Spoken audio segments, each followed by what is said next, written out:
वर्ध्याचे भाजपचे माजी खासदार रामदासजी तळस यांना पक्षाच्या वतीने महत्त्वाची जबाबदारी देण्यात आलेली आहे. प्रदेश उपाध्यक्ष पदाची त्यांच्याकडे जबाबदारी देण्यात आलेली आहे. आपल्यासोबत रामदासजी तळस आहेत. तर काय सांगाल, आपल्याकडे महत्त्वाची जबाबदारी देण्यात आलेली आहे?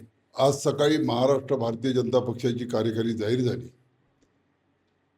आणि या महाराष्ट्राचे भारतीय जनता पक्षाचे अध्यक्ष रविदादा चव्हाण यांनी जाहीर करताना माझ्यावर भारतीय जनता पक्षाची महाराष्ट्राचा उपाध्यक्ष म्हणून जबाबदारी दिली, जी मला 2009 सुद्धा ही जबाबदारी मिळाली होती. त्यावेळेस सुद्धा यशस्वीपणे काम करून संघटन बांधण्याचं काम केलं आणि त्याच प्रमाणात आता 2026 पुन्हा माझ्यावर भारतीय जनता पक्षानं महाराष्ट्राचा उपाध्यक्ष म्हणून जी जबाबदारी दिली ते यशस्वीपणा सांभाळून भारतीय जनता पक्षाला संघटित, भारतीय जनता पक्षाचे कार्यकर्ते, भारतीय जनता पक्षाची बांधणी यामुळे आम्ही यशस्वीपणे काम करू आणि येणाऱ्या काळात भारतीय जनता पक्ष हा जिल्हा परिषद, पंचायत समिती, नगरपालिका आणि विशेष म्हणजे माझ्या लोकसभा मतदारसंघामध्ये 6 आमदार भारतीय जनता पक्षाचे आहे, जे महाराष्ट्रात कुठेच नाही आहे.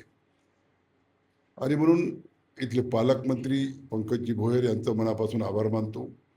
त्याच प्रमाणात या जिल्ह्याचे अध्यक्ष ज्यांच्या माध्यमातून या जिल्ह्याची बांधणी झाली त्यांचं सुद्धा मनापासून आभार मानतो. संजयजी गातेचं, महाराष्ट्राचे मुख्यमंत्री देवेंद्रजी फडणवीस यांचं मनापासून आभार मानतो. नितीनजी गडकरी यांचं मनापासून आभार मानतो.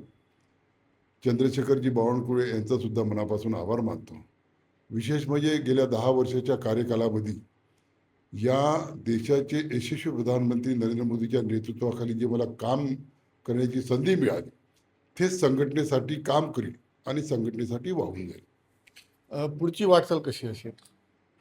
येणाऱ्या काळात आता जिल्हा परिषदच्या निवडणुका आहे आणि वर्धा जिल्हा असो का विदर्भ असो, यामध्ये जिल्हा परिषदचे 1 नंबरचे भारतीय जनता पक्षाचा पक्ष पुन्हा निवडून येईल, जिल्हा परिषदमध्ये आपली सत्ता पुन्हा आणत हीच मी अपेक्षा करतो. आणि विशेष म्हणजे संघटनेच्या माध्यमातून येणाऱ्या 2029 पुन्हा भारतीय जनता पक्षाचे आमदार निवडून आले पाहिजे, खासदार निवडून आला पाहिजे, या दृष्टीने आमची वाटचाल चालू राहील. महेश गुंजाळ, TV9 मराठी, वर्धा.